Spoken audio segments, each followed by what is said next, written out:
Tuan, kelas lama dah pasang? Dah. Okey, tuan, ni kelas lama yang jam. Ni gearbox tuan, kita on the way akan pasang. Kabel kelas tadi memang kena tukar. Kabel kelas lama ni memang jam. Ni saya bagi ni, kita bagi Jepun ni. Highlight main Japan.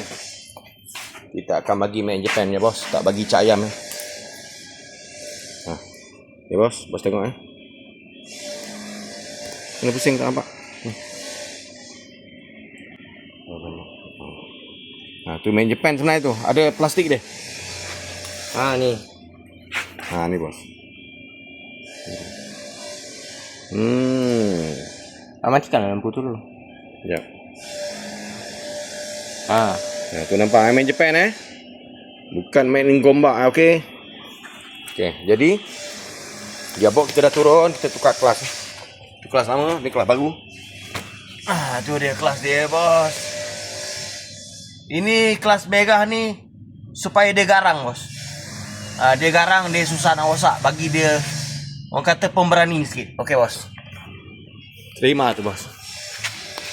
Assalamualaikum bos. Okey bos, saya nak update lagi pasal van eh. Kelas kita dah ganti, gearbox kita dah naik balik, minyak gearbox dah baru, van dah boleh hidup, gear dah boleh tukar. Okey, apa lagi masalah baru? Handbrake dah tarik tak jalan eh. Handbrake dah tarik tu cun. Cun. Okey, handbrake dah cun. Tapi ada masalah sekarang brake kurang eh. Brake jadi kurang, lepas tu dia jadi semput kan? Yes. Okey, apa punca dia? Okey, start tengok. Start dulu.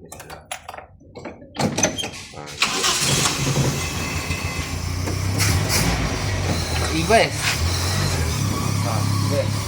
Ke depan. Lepas tu ke depan ni. Okey, gear Satu. gear 1 2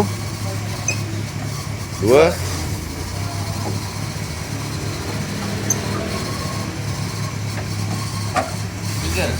Okey, ngam. Empat. Gua stand. Oh, cun. So brake. Cuma brake sekarang ni, handbrake dia ni bocor. Okey, apa jadi semput? Kalau kita buat van ni, dia akan jadi semput. Kenapa? Sebab booster ni dah bocor, servo ni dah bocor. Nampak So angin keluar daripada sini. servo. Jadi servo kena ganti eh. Kalau try tampal dulu tak boleh ke tu? Tak tahulah. Tapi try tampal dulu nak jimat kos. Semua karat ni. Cubalah dulu, kesian kat owner ni. Kan owner ni lari pindah rumah lagi. Alright.